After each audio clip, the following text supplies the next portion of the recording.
Кудайдын чакырыгы 24 май.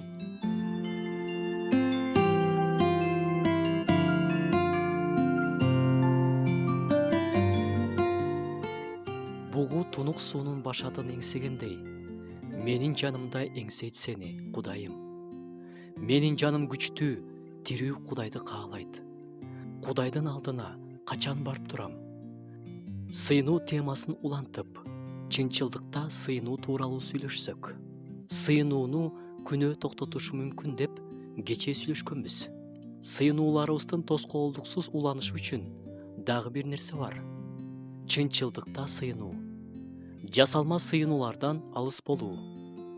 Жүрөктөгү чыныгы акыбалды айтпай, жаттаган эле сөздөрдү Кудайга айта берүү. Кудай, мен сага ыраазымын, рахмат деп көнгөн адат менен сыйынабыз.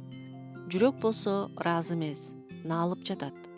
Кээде биз кетирип алган күнөөлөрүбүздү жайкап, жумшартабыз.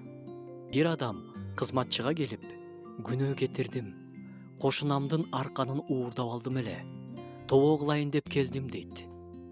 Кызматчы менен сыйынат, үйүнө кетет. Эртеси кайра келет. Жүрөктө тынчтык жок, кыйналып жатам дейт. Кызматчы кел дагы сыйналы. Кудай өзү көрсөтсүн деп чогуу сыйнышат. Ал үйүнө кетип, кечинде кайтып келет да, чындыктын баардыгын аягына чейин айтып берет.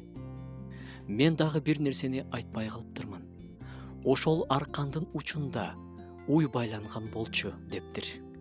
50-забур дөөттүн тобо кылуусу.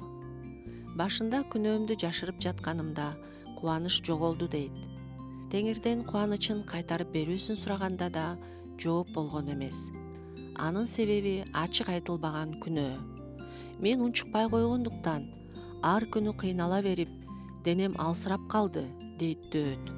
Анан ал күнөөсүн ачык айтып сыйынганда, Теңир аны күнөөнүн айыптоосунан куткарды. Эми анын сыйынуусу өз нугуна түшүп, кубаныч менен уланат. Эч качан сыйынууга болгон каалообуз жоголбосун. Чынчыл жана жасалма эмес сыйынуулар жүрөктөрдөн чыгып турсун.